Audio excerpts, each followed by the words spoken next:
One-point game. One timeout. Got to get the ball 10 in. seconds now showing on the clock. Tied at 115. Crown rising to the Three feet. wins the series. 2.9 seconds. 1.5 remaining.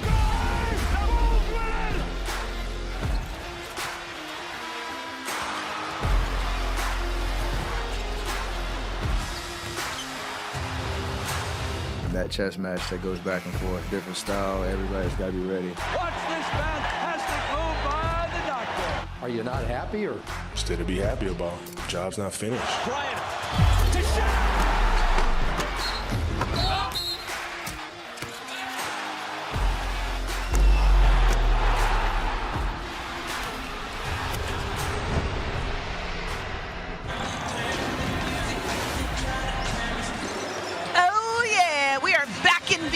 It's opening weekend of the NBA playoffs, and on day 2, the Boston Celtics begin their quest for a second straight title. First, they got the Orlando Magic, fresh off a play-in win over the Hawks to secure the 7th seed.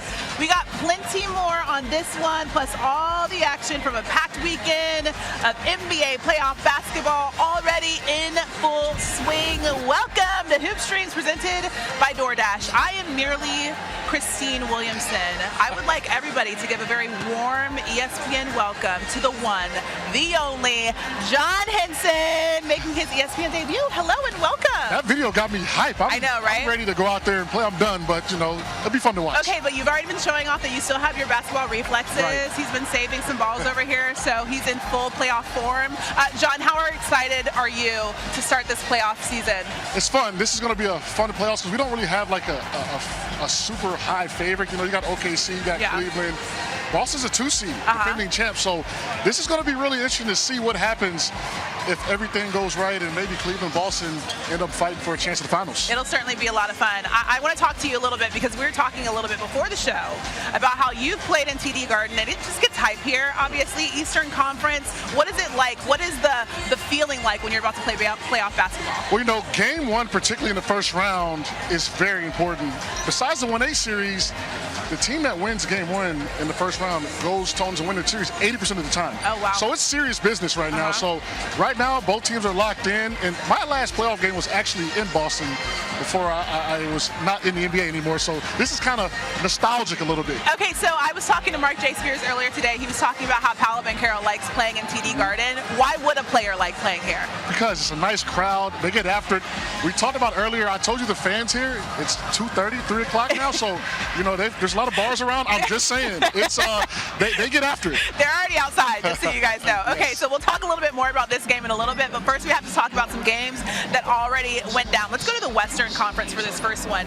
Game 1 between the Timberwolves and the Lakers. That one in Los Angeles. Luka's Laker playoff debut did not go as planned. The Lakers dropped game 1 to the T-Wolves, 117-95. The Timberwolves with a franchise record, 21 three-pointers in game 1. Jaden McDaniels led the Wolves in scoring 25 points. Anthony Edwards had 22 and 9 assists as Naz Reid popped off for 23 points, including 6 threes. Luka had a strong scoring night. He had 37 points, but it was LeBron and Austin Reeves who struggled in game 1, with both Lakers stars not scoring more than 20 points. All right, so the Lakers are favored in this series. How concerned are you after watching that game 1? I'm very concerned. The Lakers' message was we didn't play with intensity. We didn't play with physicality. That is the wrong thing to be saying after game 1. So for the Lakers, you got to get back to the principles. I mean, this is a game that LeBron James has never, ever had in his 22 years. So I think the Lakers will be fine, but the Timberwolves, they're no slouch. They're a top 10 defensive and offensive team. It's going to be tough for them to come back. Okay, so one of the biggest questions that we had when Luka got to LA was whether or not he was going to be able to play defense. That was one of the questions we had when he was in Dallas. Do you feel like that's the biggest issue that he has going into the postseason? For sure. You saw Minnesota kind of singling him out, trying to break down the defense and then put him in recovery mode. I think that's why they hit a record amount of threes, right? They couldn't stay in front of their men, and everybody's getting spot up threes. So they're going to have to figure that out with Luka. Sometimes you have to hide a guy, maybe give him him a little help. One-on-one right now is probably not the best thing for the Lakers if they want to advance. Okay, so let's talk about what Minnesota has to do if they want to keep this thing going. Obviously, they have J.J. Redick on the Lakers side. He's going to want to make some adjustments. What does Minnesota have to do if they hope to keep this momentum going forward? Keep the underdog narrative going. And Edwards, oh, we're underdog this and underdog that. Come on, one game behind. You know, you're not the underdog like you're trying to say. But if that's what's going to make you guys play like that, I love how he's pushing the narrative and bulletin board material. For an NBA player, professional with a lot of pride, that's all you need. It can get ugly sometimes if they have enough material and have enough motivation. Okay, so we love an ugly playoff series, but how do you think this one will end? I got Minnesota in 6. Oh, I got snap. Minnesota in 6. I think the Lakers are going to go home. They're going to regroup. Just from a matchup perspective, when I was watching the game, J.J. Redick talked about it at halftime, or he said, hey, look, we're not doing anything schematically. So that kind of scares me a little bit. Yeah, that makes sense. Okay, so if you have Minnesota going in 6, that means that LeBron James would go home, obviously, again. Yeah. Do you think he's going to be back in a position to win a playoff or win a finals? Yeah, I think so. I think this is the summer the Lakers are going to load up. They've got some money. They've got Luka. Everybody wants to play with him. He's a generational player. So I give it 2 or 3 years. Pelinka's got to build that roster up, but I think he'll be fine. People want to play with these two guys. All right, so he's going to be an old man. Since we're talking about him being an old man, he's been in the league for 22 years. You played for 9 years. Can you imagine 22? That'd be crazy. That's how old I am, 22. I wake up and my back hurts, so I can't imagine 22. I feel for him, so. I know. Okay, so let's play a little game. It's called Which Goes First. The first one, LeBron or JJ as Lakers head coach? Ooh, I think that happens at the same time, to be honest, but I'm gonna go LeBron goes first. JJ's my guy. I play with him. I wish him the best. You think that JJ and LeBron would leave at the same time? I think if it goes bad, I think this could be the final call for LeBron. Here's Richard Jefferson, everybody. What's up? How are you? Okay, what's the next one? Which goes first? LeBron or Taylor Swift's next breakup album? Oh, snap. You know, Travis Kelce's my guy. I haven't heard much from him, so I'm going to go Taylor Swift's next breakup album. Sorry, Trav. You think that she's going to break up? He's going to break up with Taylor before LeBron James. Well, she might break up with him. Oh, that's true. Two-pronged. But then she wouldn't need to do an album, well, unless he did something shady. Well, that means they got to. I think LeBron's got 2 or 3 years left, so that's a long time. Okay, you're right. For a celebrity relationship. I feel like they might get engaged before LeBron. Ooh, okay. See, I don't have okay. Which goes first? LeBron or Victor Wembanyama winning an MVP? I'm going to go LeBron. Victor's going to win one, but I don't think anytime soon, and he's not healthy yet, so we'll see where that goes. I thought this was going to say Victor Wembanyama, period. Like, is it going to be LeBron or Wemby? I was like, wait, hold on. Okay, the last one. Which goes first? LeBron or Drake's beef with Kendrick Lamar? I mean, let's be honest. LeBron's going first. This beef is going to be forever. You think so? Drake's suing the label and all types of discoveries and lawyers. This thing, Kendrick had his concert last night. You see what he was, shots everywhere. So this is going to be a fun beef for years to come. I think that the beef in the public's eye is going to end this summer because Drake has been having some songs leaking, and I just feel like people are going to be bopping to Drake this summer. Drake is a petty guy, man. You saw the music video where he was, acting like him, so I don't think it's going anywhere. All right, we'll see what happens. Let's talk about the other game that happened out west. Game 1 between the Clippers and the Nugs. The other LA team, arguably the hottest team heading into the postseason. They were up by as much as 15 points in the first half, but Denver, of course, would not go away. The late game star was none other than former Clipper Russell Westbrook, who hit an uncontested 3 from the corner to give the Nugs a 2-point lead late in regulation. And then in overtime, Westbrook would deflect a pass off James Harden with 9.6 seconds left to seal the 112-110 win for Denver. So, John, the Clippers are the hottest team going into the playoffs. The last time they lost was on March 30th. Is this first loss on the road a cause for concern? I'm not really concerned with the Clippers because you had a chance to win it twice down the stretch on the road, game 1. For the Denver Nuggets, you live by the rust, you die by the rust. So if I'm the Clippers, hey, look, we made some crucial turnovers in the end, which ultimately affected us winning that game, but I think they're in a good spot. They played well. They controlled that game for the most part. All right, let's go over to the Eastern Conference, shall we? You may want to cover your eyes for this one. Game 1, Indy Pacers versus Bucks. A rematch of last year's first-round series. Indy picking up right where they left off. 33 points in the first, and they never looked back. Giannis did all he could. He had 36 points, 12 boards, but you could just see how the absence of Dame Dalla was felt as the Bucks fell behind early, could never recover. Pascal Siakam led the way for Indy, 25 points, 7 rebounds, as the Pacers take game 1, 117-98. So Giannis got his, as I mentioned, but it wasn't enough. After a loss to open the playoffs, what do you think about the Bucks, and what do you think they're saying in the locker room? Well, Giannis can do it all. He's Superman, but eventually Superman needed the Justice League. So he's got to get somebody to come along. Dame could be the Batman, potentially to help them get over the hump, but nobody came to play, unfortunately, and Giannis did all he could. Yeah. And they had the game within striking distance, and the Pacers pulled out. So the Bucks have got to find some support for Giannis, and I think they'll be fine. He can't do it all. Cannot do it. He can.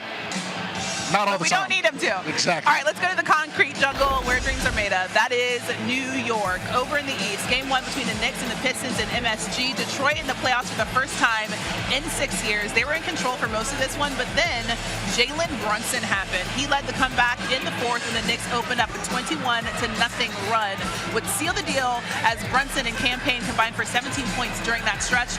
Cat added 23 and 11 in his first playoff game with the Knicks, and it's New York that takes game 1. 123-112. So Knicks fans, they've been very happy with the team has looked as they got this come out. What caught your eye in this matchup? You know, the Pistons had this game. They were up 3 or 4 possessions with 8 minutes left. This is an experience loss. The Pistons have not been there before. Kate Cunningham has not been. They let off the gas. They were feeling good in the garden, dancing, Malik Beasley shimmying, and the Knicks went on a 20-0 run. Yeah. And that's how quickly it could happen. So the Pistons have to prepare and understand, hey, look, we can't let this happen again. Okay, so what exactly happened? Because I remember I was watching this game and I walked away. It felt like for 5 seconds. I honestly was like, oh, okay, cool. Pistons got this one. Walked away. What do the Pistons need to do to not let that happen again?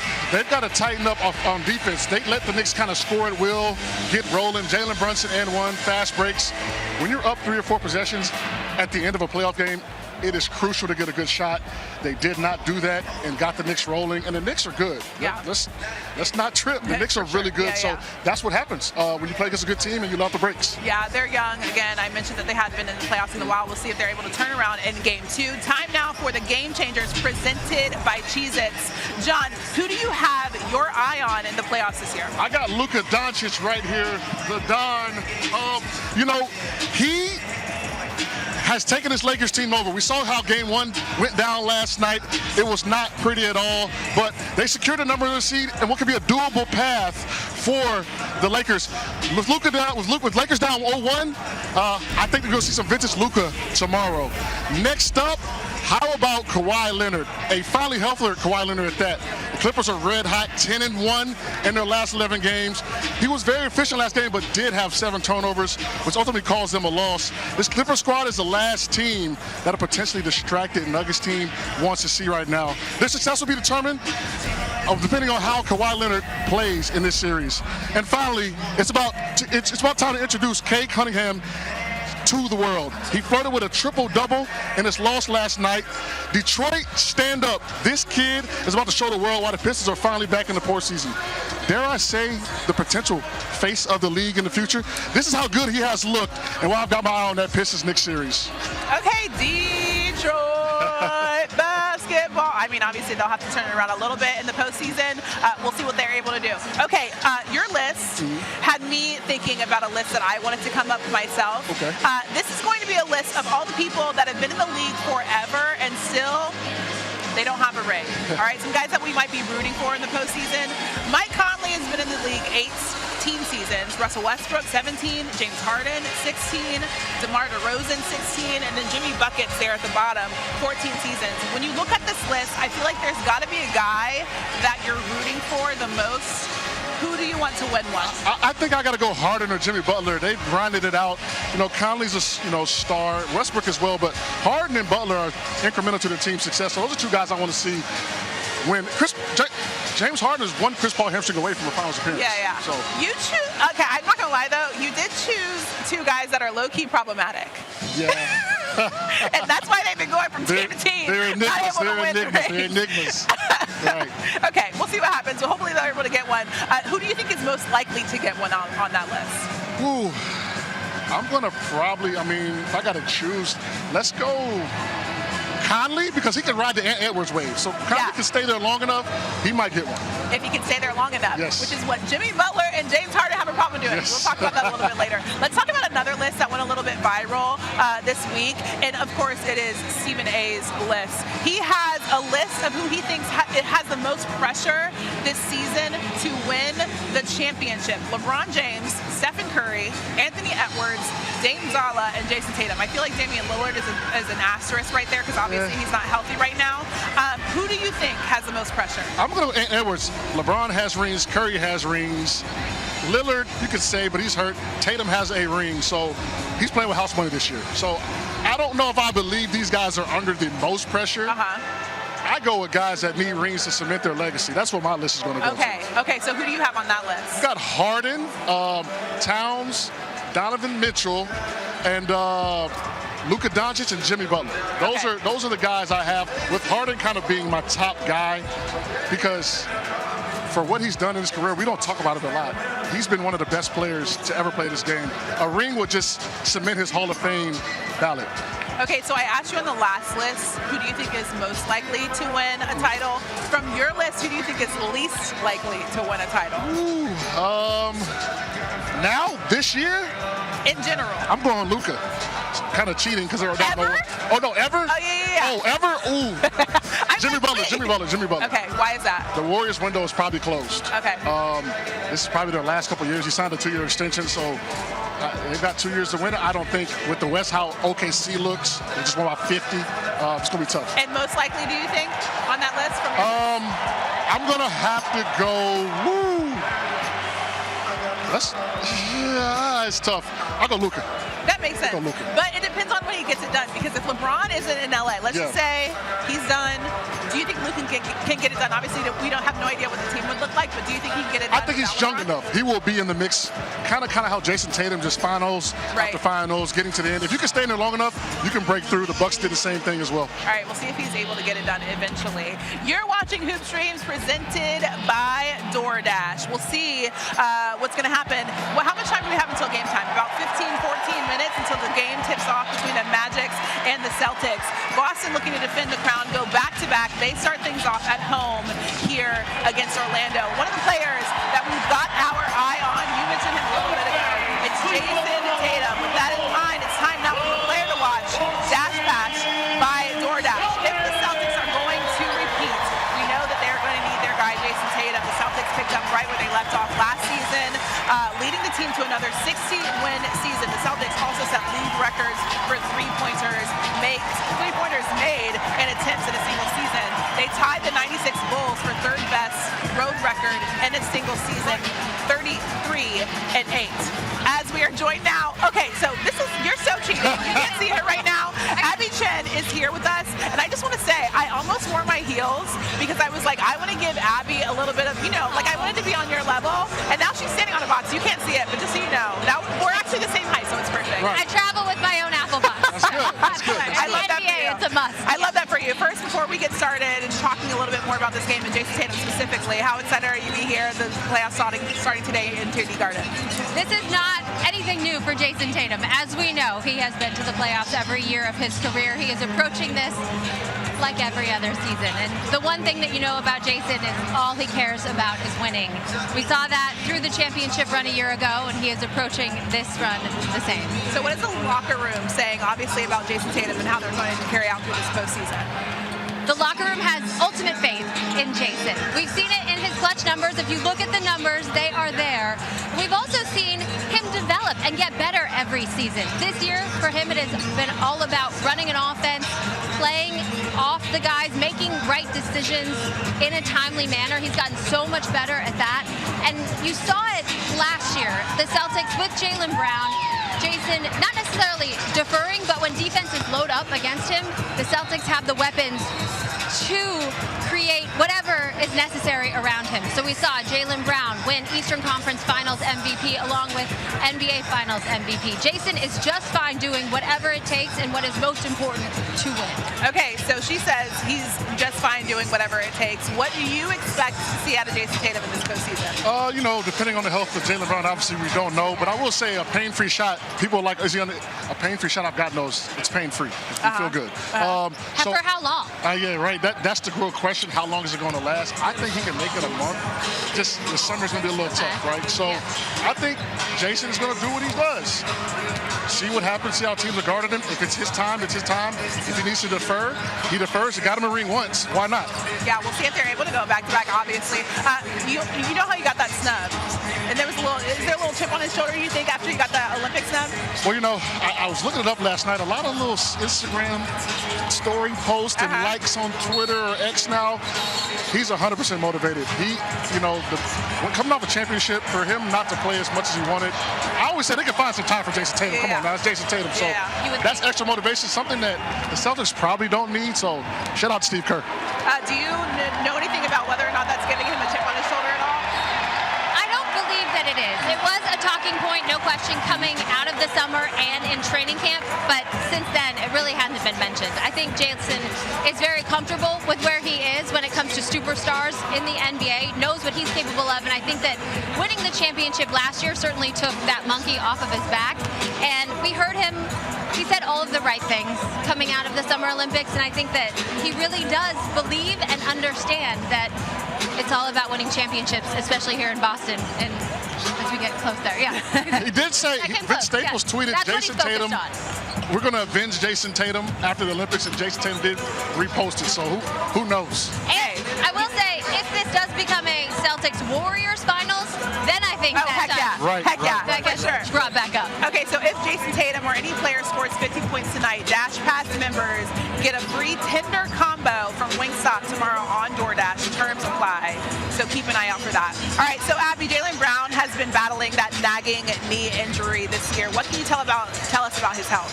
I mean, if you look at all of the video we saw from practice over the last week, Jaylen looks fantastic. But you're right. That knee forced him to miss the last 3 games of the regular season, 8 of the last 16. And really, it started showing up, John, on the injury report in March, just as a general knee pain, March 1st. So this is something he has dealt with for weeks now.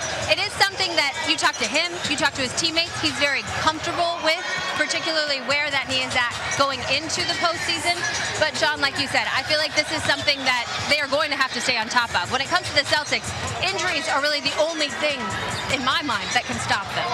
Is that a cause for concern for Boston fans? I wouldn't say a call for concern because there is enough to help him and elevate him until he gets healthier. But like I said, I got a shot on my back and I could barely walk. 24 hours later, I was running and jumping literally in the playoffs against Boston 2017. So I think he's going to be fine for now. What exactly is this shot? I might need it. Give us the tea. I don't know what it is. I just trusted my medical staff, and I was out of the room, and within a day, I was moving and grooving. Okay, so the Celtics, obviously, we start with the Magic in round 1, but the path to the second title seems like it might be a little bit tougher than last year. How do you think Joe Mazzulla will approach this postseason run? Joe is the same, no matter what. And so his message to this group, literally no matter what, is you cannot have expectations. So while everyone on the outside is saying the Celtics should sweep the Magic or win it in a gentleman's sweep, that is not the message that Joe is giving to his guys. He says you cannot go into this expecting it to be easy, because no matter what, it's not. This is the NBA playoffs, and so you have to go in approaching every single game, every single possession like it's the most important one, and that's what led them to a championship a year ago. And you're right, Christine. I think I took it for granted how easily the Celtics made it through the postseason with just the 2 losses, but this is a different beast this year.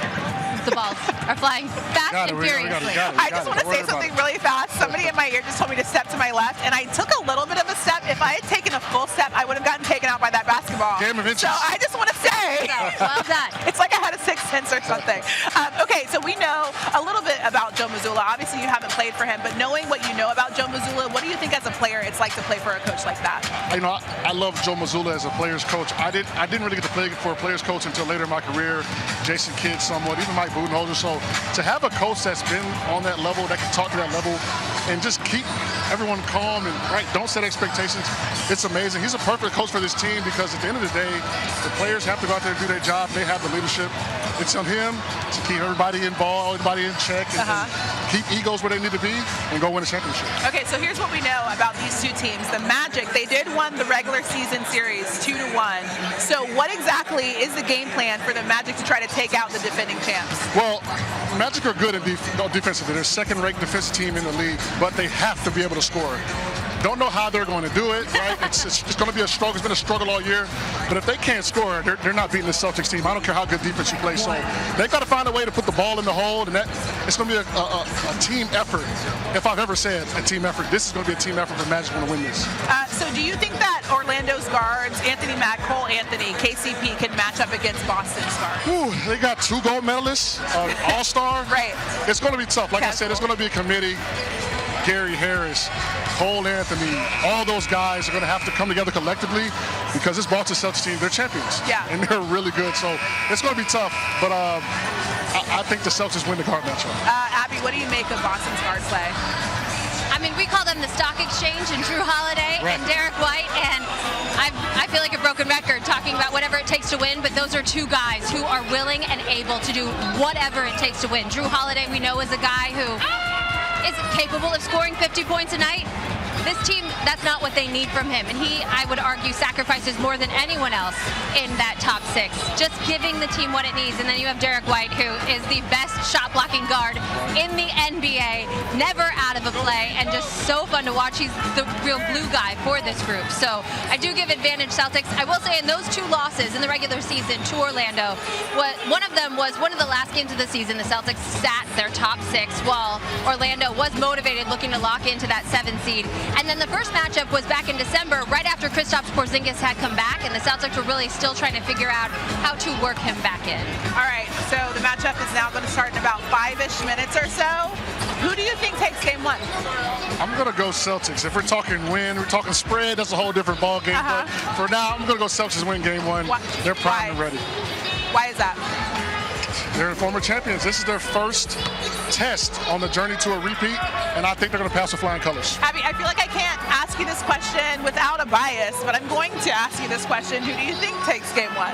The only thing that gives me pause is the only other time I've been on this show was on Christmas Day. The Celtics took on the moribund 76ers and basically didn't show up. So I don't think... I'm sorry. We're sorry. I appreciate you coming. I'm sorry. You guys. I'm going to get out of here if that happens. No, but there's no way I'm picking against the Celtics in this one. They are ready. And speaking with Al Horford yesterday, we heard from Jaylen Brown. They are just anxious, ready to go and get this postseason run started. I do want to ask you, how do you think this series is going to play out? I feel a gentleman's sweep. I do Oh, think, wow, okay. Yes, in 5, Celtics in 5. We saw last year what would happen, and through a couple of postseason runs for the Celtics and the way that they play defensively, it does give an opportunity for some guards to get hot who may have a lower than ideal shooting percentage, and so perhaps 1 or 2 games in here, the Magic find some rhythm, but I think ultimately it will be the Celtics. I'm going to go gentleman's sweep too. Only reason I don't go sweep because over past, the Celtics will give you one. They'll give you one. That's kind of been their MO, so I'm going to go gentleman's sweep as well. Okay, so everybody's expecting a win from the C's tonight, and both of you guys think that it's going to be a gentleman's sweep. We'll see exactly what happens as we get ready to watch the Celtics take on the Magic in Game 1 of this Eastern Conference playoffs. All right, that's all we got, guys. I mean, that was very exciting. Awesome. That was fun. Are you excited? Wait, John, how do you feel? You just did your first show on ESPN. I feel great. Music is better.